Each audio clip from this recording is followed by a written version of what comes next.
This is exactly right.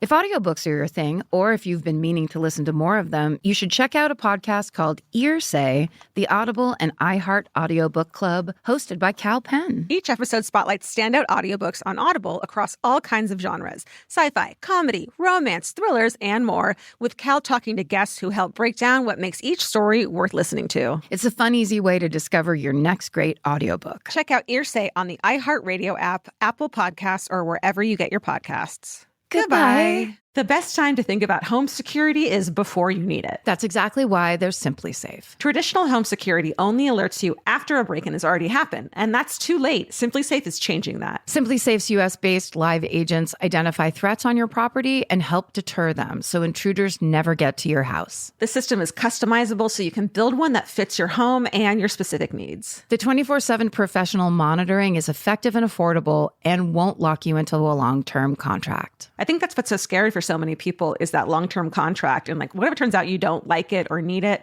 but they don't have that because they know you'll like it and you'll know that you need it and feel so much safer when you have it. Like at this point in my life, I would never go without a security system on my house. I just feel safer with actually having Simply Safe around. There's a whole staff at Simply Safe that's waiting to talk to you and help you out. Right now, you can get 50% off your new system by visiting simplysafe.com/MFM. That's half off at simplysafe.com/MFM. There's no safe like Simply Safe. Goodbye. Get into the Hyundai Getaway Sales Event and get away with a deal so right, it almost feels wrong. Right now, you can get great deals on Hyundai's most popular models, including the adventure-ready SUVs like the Hyundai Santa Fe or Santa Fe Hybrid and the Tucson or Tucson Hybrid. Plus, there's the bold and stylish Elantra loaded with the latest tech. Or go all-electric with the Ioniq 5 or the Ioniq 9. So get down to your local Hyundai dealer and get away with a deal you'll love during the Hyundai Getaway Sales Event. Visit HyundaiUSA.com for details. Goodbye.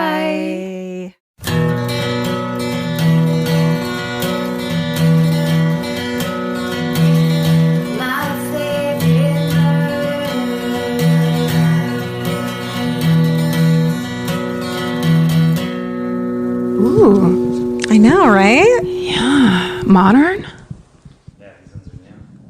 It's like when you get a new office chair.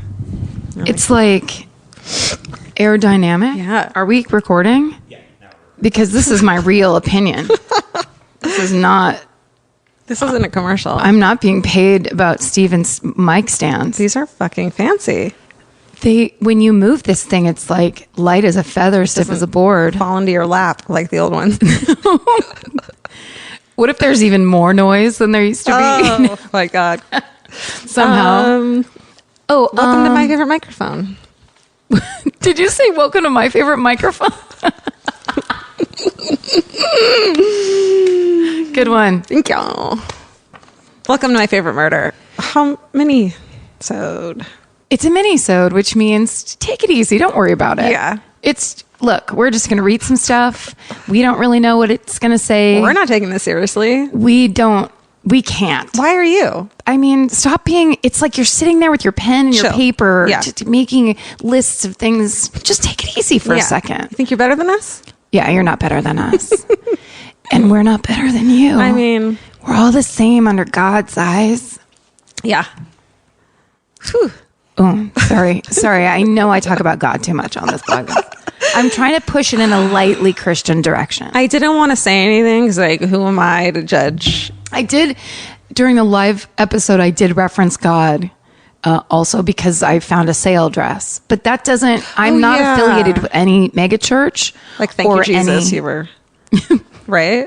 Anytime I find something on sale for under $80, I give it straight up to Jesus. You're supposed to. Like, thank you. Yeah. Because Jesus cares about fashion. Bargain fashion. At a discount price. Basement price. He loves the basement. Yeah. That's why all church groups take place in basements. Just read your thing. Oh, me? I thought you were talking to Jesus still. That's private prayer. Read my hometown? Yeah, I might as well start it. Or I'll just keep talking about the Lord. We'll just keep making jokes about clothes and So these are your hometown murders that you've emailed us. You've emailed us many at myfavoritemurder@gmail.com, and the fucking fucked up murders you remember being fascinated by. So here's one. So we were just in Boston and New York for our live show. Oh my gosh, Boston and New York. Beautiful. Thank you. The weather, the people, the hotel. Oh my God, all of the gifts. Yeah. This is taking place before this happened. Yeah, everyone, we're faking it. in case you haven't. You know that. You know that. But we're super excited. I bet we're going to be right about all those things. I think we're going to be dead on, plus and then some. Dead on. Here's what I look forward to in the past. Tell me. This is in the. Can I just tell a very quick story? I wish everyone could see you plucking out of the air. Here's this plucking motion. I'm putting my hand up as if Georgia's trying to talk over me, which she is not. That's the kind of household I was raised in. It's like you're plucking.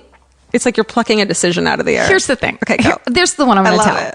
Love it. My favorite moment, and there were many great moments from our mini West Coast tour. Yeah. My favorite moment. Which did happen. We're not making this part up. That part's real, and this isn't us doing a hilarious bit about touring. One night when we were in Vancouver, we got back to the hotel, and somebody was like, "Come down to the bar and meet us there." Mm-hmm. And we had to like do some dumb travel thing. Right. But we had a couple things to do. Yeah. But Georgia was like, "You need to go down to that bar and like hang out." And I was like, "I do." And then you so enthusiastically with the biggest eyes, you go, "I will totally be your wingman." And it was like, that's the memory that keeps coming back to me from that weekend is Georgia was just like, "Give me the chance to wingman because you will be blown out by me wingmanning." No, you. I'm terrible at it. Like, I'm so embarrassed. Like, I'm your mom who's just like, "Have you met my friend, Karen?" And then I said, then you're like, "Do you want to go to the bar?" I'm like, "No, I don't want to go at all, but I'll go with you if you need me to." That's exactly right. That's the part that I appreciated. That's what friends do. I didn't want to go either, but and we didn't go. This is the part that the big reveal is that, of course, I didn't go. No, I never go anywhere. Neither of us wanted to go anywhere. But I wanted to conceptually because the person that asked us there was a very appealing individual. Yep. But Georgia's like, basically like, "I will try to help you." It was like you were a paramedic. You were just like, right. "I will totally wingman." Well, it wasn't like, it's not like I think you need me to fucking, to fucking fuck, but like, but it was just this like, I understand not wanting to walk in a bar with a bunch of fucking strangers. Could you imagine? Alone. Could you imagine walking in alone? And you don't drink. It's not like, that's the other thing too, is like, exactly. I wouldn't care. I'd go to the bar alone and order a fucking drink. Yes. But you don't like, that just sounds like, "Hi, I'm standing here. Hi, I'm just standing." It might as well be, "Do you want to go downstairs in your underpants?" And just be like, you know what? I really would not like to at all, but I should. It would be really brave of me. And it's like you going, "I'll hold your hand and I also won't wear pants." Yeah. Like Thank everyone, you for that. You're welcome. Thank you. The offer still stands. I mean, not for that particular. It's too late like now. In the future. I really dropped the ball on that You one. really did. And it was kind of a big ball. Sorry. I want to do better, like, but it's just nice to know you're willing to wingman for me, even though you hate it. I love it because it's just, I have no stakes. You know what I mean? Right. It's pretty great. You're kind of up on that. And you think you're better than me is really what it is. I want to say that I think you think you're better than me from Jesse Pop. It's a total Jesse Pop line. Mine. Yeah. So I don't think he listens to this podcast, but fuck him. He does. He should. He's totally into true crime. Okay. I bet he does. He just would never say anything to us because that's how he is. Hi, Jesse Pop. We know you're listening to us. We know you're listening. I would never say, "Hey, I like your podcast." And so, you know what? Since you don't say that to us, we're going to steal all your jokes. Yeah. So right now we're starting it. We're stealing it. I think you think you're better than me. Think you're better than me? Just get ready for all your other stuff to get stolen. All right. Anyhow. All right. Here's a hometown murder from a girl named Annie. Hi. Hey, Annie.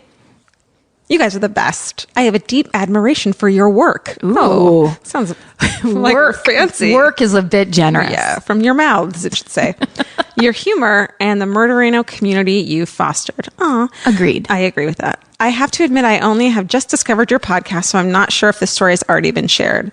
I grew up in a suburb just outside of Boston called, here we go, Wellesley? Wellesley. Wellesley. Wellesley? Wells. No, there's an extra E in there. But there's a college called Wellesley that is pronounced Wellesley. It's Welles. Wellesley. Ley. We're never going to... It's like we have really good reading skills. Like we can read just fine. I read all the time. I read a lot. I'm and obsessed. I've never doubted myself more. Well, I have this... Okay, real quick. When I was in like third grade, really young, I was really into reading, and I had a book that I'd already read like 3 times, James and the Giant Peach. Ugh. And my fucking cunt of a teacher grabbed it from my hands and said, "You can't read this. Like, you don't know. This is too old for you. Read this line," in front of the whole class. And I like couldn't pronounce a word because I was a kid, but in the sentence, I understand what that word is. What kind of teacher? Closed it in my face. So lost my fucking place. Wait. That's not this. teaching. I'm sorry. Can I shout out her name? She's probably dead.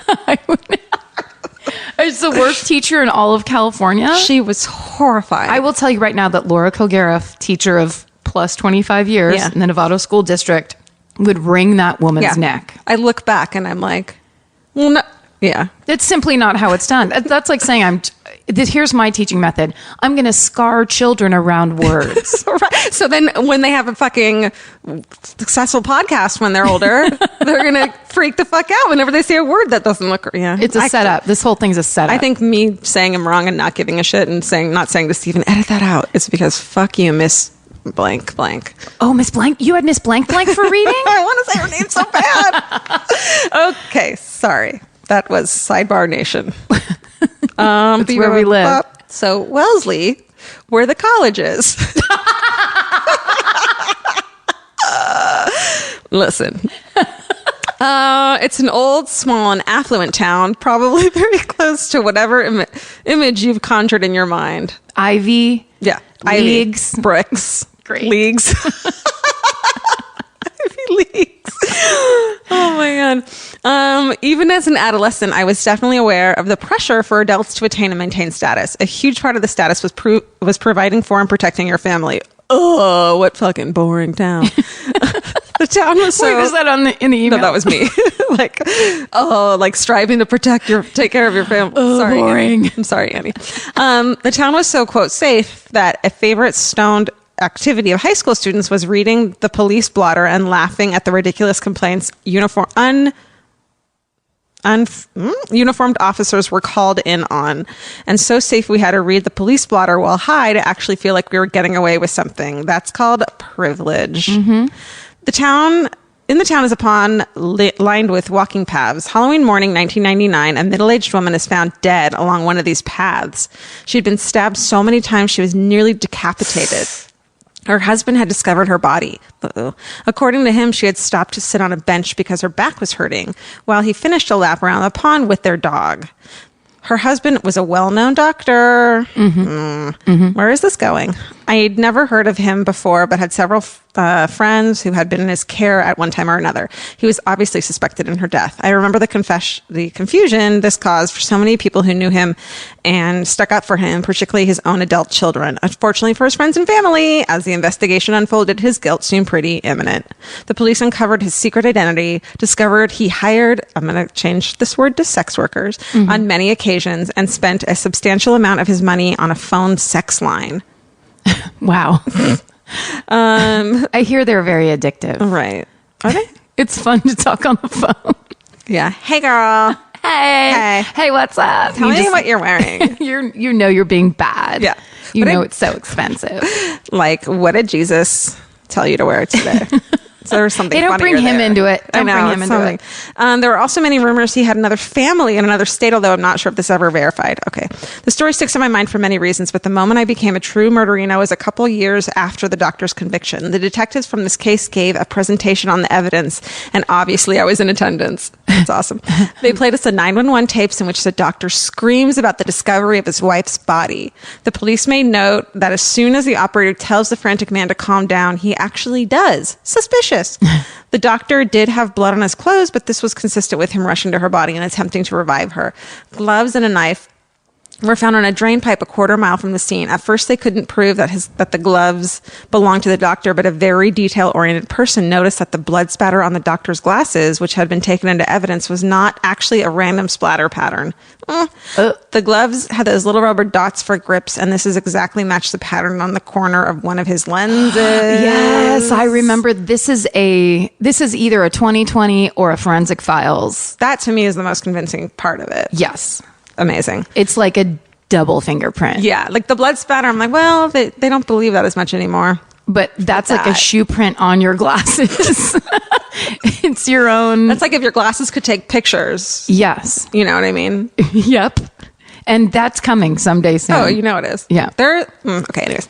Too many sidebars. Thus, the doctor was wearing these bloody gloves and likely straightened his askew glasses after stabbing his wife of 35 years to death. Fuck. How many times was she stabbed? Like 40? 35. Wait, no. That's how many years they were married. One for every year. Like 40, yeah. Horrifying. That would be fucking... That's fucked up. Yep. Another anecdote is that several years after this incident, passerbys found a large amount of bloody human tissue in the same pond. They immediately called the police, and the town went into a frenzy again, worried that the spot was a hot new murder site or body dump. A very embarrassed young couple new to the town had come forward and claimed their afterbirth, which they had ceremoniously floated into the pond after a home birth. Oh my God. You weirdo hippies. We were going to have Marge and Dave over for dinner on Friday night, but did you read the paper? We're just going to cancel. What? They're giving their afterbirth like a Viking funeral? What do you do? Fuck Get down. away from the pond. Take care of your newborn baby. Yes, Ew. focus on other births besides the after. Ew. It's so weird. Meanwhile, a family's like swimming on the side. Oh my God. This pond's not big enough for the whole town. I wasn't going to read that part because this part is so long, but I'm so glad that I did. I didn't know what it was going to be. That is horrifying. The town has been totally traumatized. Yeah. And then these goofballs go down of like, no, we wanted to celebrate the amniotic sac. Yeah. What? I mean, it was part of our child's life for 9 months. And we wanted to give it a proper... Why don't you instead, why don't every full diaper that you pull off that baby, why don't you burn that in your barbecue? I have 2 words: garbage disposal. Like just get rid of it. And then a little squeeze of lemon after. Just clean it out. Oh, wait, let me just want to acknowledge that this idea of, quote, safety I was mocking in the beginning, especially when intersecting with privilege, is in many ways an illusion and definitely a means for efficient scapegoating. Keep up the good work. My sincerest thanks to both of you, Annie. Annie, that is so true. What a good point at the end. Yeah. That's it. It's privileged people like to pretend that their money means that they are immune from horrible things and horrible people. Or they're immune to punishment. Yes. For doing horrible things. That's right. Which sometimes is true, unfortunately. But right. That is very true. But I think the way the attention is becoming more and more paid to all these kind of things. It's like, how many doctor 2020s are there where the doctor's like, I just decided I didn't want that old wife anymore. Yeah. Oh, he was having an affair? Shocking. Oh, he had a whole nother secret family and wife in a different state? How amazing. Oh, he thought he could get away with that? Yeah, right. He's smarter than everybody? Yeah. Oh, okay. Ugh. Hideous.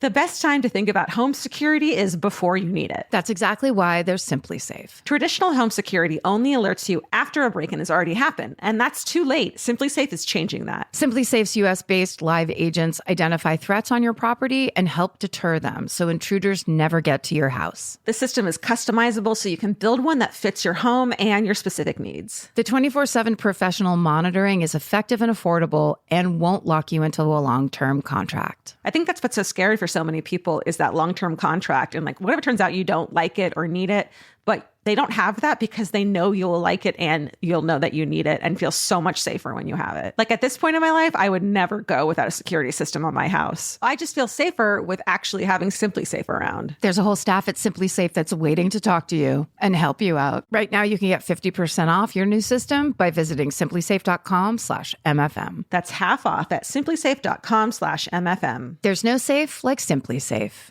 Goodbye. Vacation planning should feel like a breeze, not a deep dive into countless travel sites searching for the best deal. With Cheap Caribbean's Budget Beach Finder, you can search every destination and every date all in one search. You'll save time and money with the Budget Beach Finder. Say goodbye to endless scrolling and tab hopping and hello to Budget Beach Bliss at your fingertips. Go to cheapcaribbean.com to try out the Budget Beach Finder and see just how stress-free vacation planning should be. Goodbye. Capture your favorite summer feeling with Pandora Jewelry. Discover a collection inspired by the sunshine, freedom, and unforgettable moments that make the season so special. Whether you're planning a weekend getaway, gathering with friends, or simply soaking up every sunny day, Pandora Jewelry offers meaningful pieces designed to celebrate your unique story. From sun-kissed metals that catch the light beautifully to personalized pieces ready to be engraved with your summer mantra, every detail is crafted to help you express yourself with confidence and style. Explore charms, bracelets, rings, necklaces, and more, thoughtfully designed to complement every adventure and occasion. Each design moves with you, from beach days and road trips to rooftop dinners, golden nights, and every memory in between. Layer your favorite looks, mark life's meaningful moments, and create lasting reminders of a season you'll never want to forget. Find the pieces that reflect who you are and where this summer takes you. Shop Pandora Jewelry's new summer collection in-store or online at pandora.net and let your summer unfold. Goodbye. All right, ready? Always. This one, the subject line is accident or murder, a nautical murder. Ooh. Fun. Hi, Karen and Georgia. I absolutely love your podcast and listen to it every day on my way to work. It makes the commute much better. I used to listen to other true crime podcasts, but always got too freaked out to fall asleep. So your blend of humor and true crime makes me laugh every time and then feel bad about laughing at murder. But then I can't stop laughing anyway. It's a vicious cycle. Yeah, we understand. I'm writing to tell you about a death that took place at my middle school a few years before I started there, but it was all people talked about for ages because of how controversial the story is. This is the story of Shelley Tyre and the circumstances surrounding her death. I graduated from a small prep school just south of Boston. It's known for being a bit of a jock school, as a lot of my fellow classmates were recruited to play sports in college. I was definitely not one of them. Back in 1999, the principal of the middle school, Shelley Tyre, went on vacation with her husband, Davis Swain, to Tortola. I don't know where that is. Where all the tortoises are. Tortola. And she died in a scuba diving accident. She and Swain had split from the group and done a solo dive where there was a malfunction with her equipment, and she died. Very tragic. But what was later discovered was that after they found her body, that her mask had clearly been tampered with, causing her inevitable death. Authorities found her snorkel missing and her mouthpiece damaged, believed that someone had ripped them from her face mid-dive. Oh my God. There's a lot that's pretty fucked up about her death. It was later revealed that Swain had abandoned Tyre on their dive, which I guess if you're an avid scuba diver, which Swain was, you know you're never supposed to abandon someone on a dive.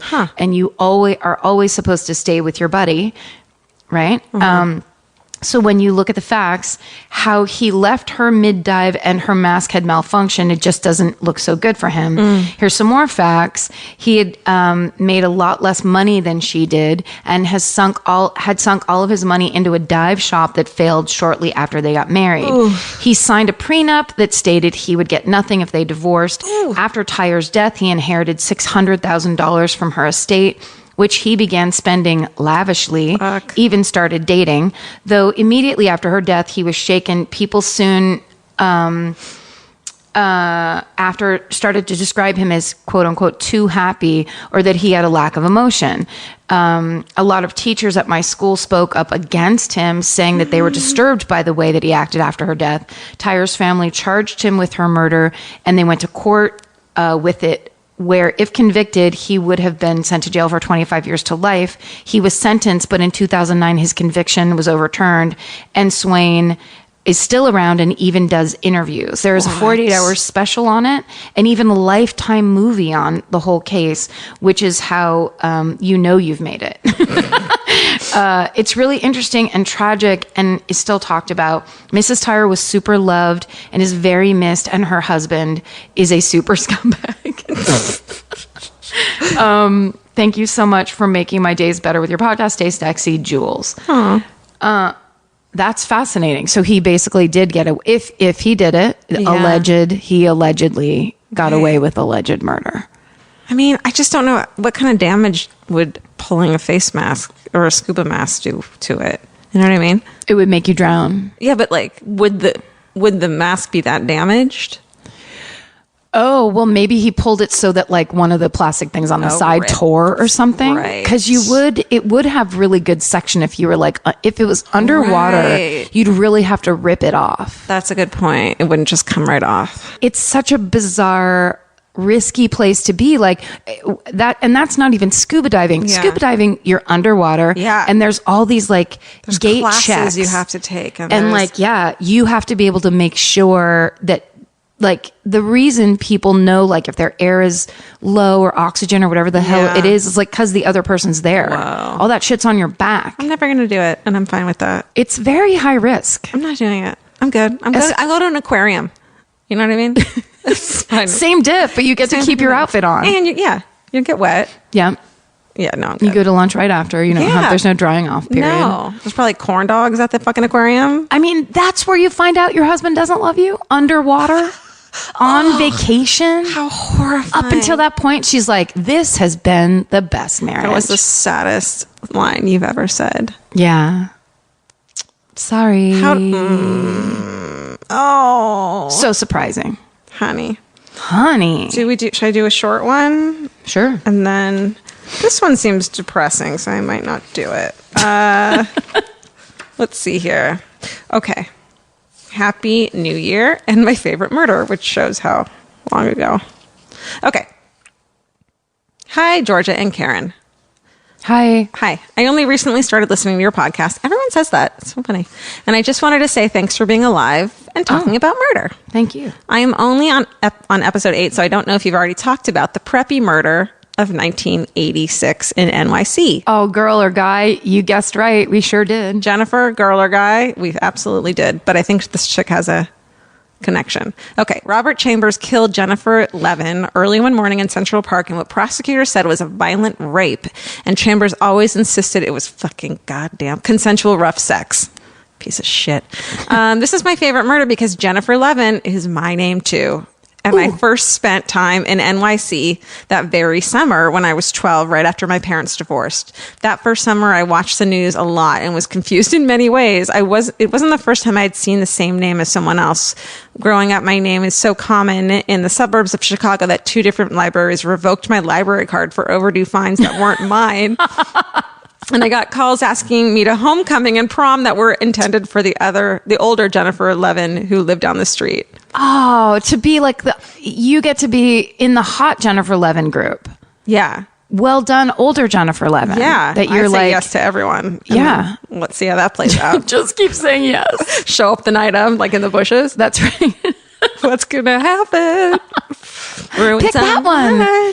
Pick the Hesher. Pick the rocker. Pick the rocker. I was confused about Jennifer's murder. Like I wasn't sure sometimes if they were talking about me and if I were alive or dead. Yes, my childhood was a crime scene and this is a natural result of things I won't go into here. What? Okay. For 2 or 3 She was just going through some shit, it sounds clearly. like. Yeah. She must have lived in a fucking funeral home or something. For 2 or 3 subsequent summers, the Preppy murder was still very much a hot topic. And this was when things got strange. Some boys in my dad's Bronx neighborhood Elvis. All right, here we go. Okay. All right. That was Elvis, everyone. Okay. Some boys. Some boys in my dad's Bronx neighborhood with whom I'd had a falling out would hide behind cars and whisper, "Jennifer Levin is dead," in the dark when I passed by. Jesus Christ. Yeah. it's chill. Guys. God, guys. Guys. Boys at the Tony Day Camp I worked at who went to York Prep, where Chambers went to high school, were especially interested and were always asking me out and saying I had to make out with them because of kismet. Gross. You know, when I would go back home to Illinois in the fall and write letters to friends in New York, their parents would get mad at them for having a friend who put gruesome fake names on the return address. I played into all of this somewhat in the summer I was 14. Though the offers of making out with York Prep guys were scary until someone who knew her told me she was a real person and my behavior was offensive. But no one reprimanded the boys trying to make out with me or hissing at me from behind cars. I had to remind him that so was I, and it was my name too. Don't totally understand that paragraph. Vanity Googling is a trip. This name and story have followed me my whole life, and likely that of all the other Jennifer Levins. It is a very common name, Jennifer Levin. Sincerely, Jennifer Levin. What does she like? Yeah, that's kind of a big thing to go through when you're 14, though, because 14 is the worst age, right? And you think you know what's going on and you have no goddamn clue what's going on. So, and you think you're the center of the universe. Yeah. And you kind of like, I know this might be silly, but like I identify other girls named Georgia. I meet so few of them that I'm always like, whoa, we have this like crazy thing in common. Yes. So to know another girl who was brutally murdered. Well, and also that's that age where you're kind of like, I don't know who I am, or I don't know what I want to be. So I'm going to try on all these hats. Yeah. So then to have this thing constantly brought up to you of like, you have the same name as a murdered girl. It just brings, there's just a lot of drama there's already tons of drama there. Yeah. It's not like you need any more when you're 14. Totally. I mean, that's how it was with me when I was constantly told that I look like Natalie from Facts of Life. What? Yes. From when I was like 11 years old till it happens. Does she have fucking cheekbones that could cut up? She does, actually. Mindy Cohn. Good for her. Anyway. So do you identify with... Okay. Oh, sorry, what? So do you identify with Natalie from the Facts of Life? I did, actually. I loved that show. Yeah, it was great. She was the funny one. All right.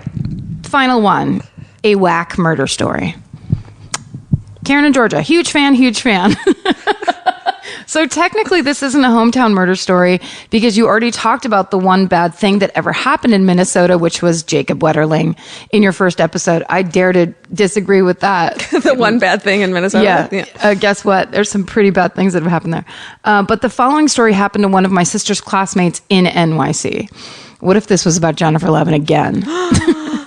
But the one that wrote the email. Then that'd be Steven's fault because he picked these for us. Everything's Steven's fault. So it was probably 2 or 3 a.m. and this girl, college age, gets on the subway. Sitting on the end of the subway car are 2 shady looking thugs. In the middle is a middle-aged couple and who look like they could be your mom and dad. I think if this goes the way I think it's going to go, this is a creepypasta, but let's find out. Oh. Clearly they're the murderers. So she goes and sits across from the couple and they look tired and the man has his arm around the woman.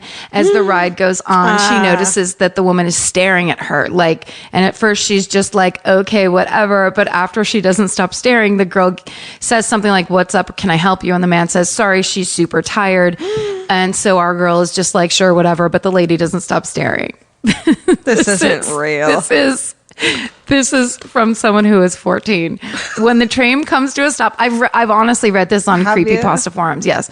When the train comes to a stop, but it's totally worth it. One of the shady dudes from the end of the car runs, grabs our girl, throws her off the train, runs off behind her. The door closes and our girl is obviously like, what the hell, man? And he goes, I am an undercover cop. That man on the train just killed his wife and was holding her up with his arm. Wait, what? The woman that was staring at her was dead. God, I knew that. Oh, I see. But who got thrown off the where and the why? The girl it happened to. So never judge a thug by its... Sometimes thugs are cops. Yeah, the normal looking guys are sometimes the meanest. These are the details I know, and I want to know so much more. Okay, well, guess what, Rosemary? Here's what you need to know. That was written by a 15-year-old who was a very good creative writer, but I've read it on several creepypasta forums. And although it is a fun story, the one that I read was that there was a girl sitting between two cop-looking guys who looked safe, and then there was a girl between them who looked passed out. Right. And so she was staying near like the bodyguard-looking guys because the thugs, which is also a commentary about race in America. So fucking racist to say that. But that's kind of the whole lesson. And then it's like, oh, but you thought the thugs, but then that guy, they had a dead body on the subway, which is like the first place you'd go if you had a dead teen girl body is straight down to the L train. Carry her on the subway. Get down there, get a token for her, get one for yourself, sit down in public. And carry her to the fucking carry her down the stairs. Just carry her on down. Nobody's noticed. No. If there's a way that you could tie her legs to your legs, that would be great. So it'll just cover it a little bit better. Oh my God. I mean, come on, Steven. I had no idea. I read it and I was like, oh my God. Steven must have grown up with creepypastas. Beautiful. That's amazing. Well, that's fun. I mean, that we're looking for that too. Yeah. Rosemary, we appreciate your input. Either way. If you believe it, send it. Hell yes. Because that's fun. But if you're like, here's a creepypasta, the girls will let, you know what I mean? Send us one if you believe. I don't know. You got to be a believer. Yeah. No, that's clearly sincere because she was just like, this is fucked up. Isn't this crazy? You Isn't guys this will love fucked this. up? That's great. That's like we've talked about those urban legends that you hear over and over again where it's like, it's always something like, and the guy said down girl and it's Lionel Richie and fucking, or Stevie Wonder. You ever hear that? No. That's the one that I repeated knowing it was a lie. I was like on board until this fucking weird train of Lionel Richie happened. There's an urban legend strand, and it's all different, very famous Black performers. I think the original was like Stevie Wonder with a guide dog in an elevator. It's when you like think about it, it makes absolutely no sense. Where like a woman got into an elevator with Stevie Wonder, didn't know it was him, had a guide dog. At some point, the elevator door closed. He says, "Down, lady." She hits the ground. And then he's like, no, I was talking to my dog. Oh. Yeah. So it's a version of that where it's just like I'm scared of a Black man construct around storytelling. Right. Which is very, I would say 1987. And look how wrong I was, right? Yeah. Like, yeah. Oh, fuck. Yeah. Motherfuck. I mean, urban legends. That's what people repeat things because it's a good story. They like the sound of a good story, and also a lesson. Right. The lesson is, how dare you judge a person? I think they want the lesson to be like, how dare you judge a person? Right. Okay. You, me specifically, Georgia. Stop it. Fucking judging everyone. Stop it. I am just judgmental as shit. You are. I know. This has been clearly a mini-sode. This is the longest mini-sode of all time. I don't think it is, though. That's the funny thing. Is it not? It feels like forever, Steven. It's been 30 minutes. Oh, a little longer than normal. Yeah. Okay. You're welcome. Is that true? Yeah, it's true. Okay. Cut out the middle. Just the whole middle. I don't know what that means. Thank you. Thank you. Thanks for sending your stuff in. We love to read it. We do. Yeah, thank you. And stay sexy. And don't get murdered. Elvis, you want a mini cookie? Okay, bye. Bye.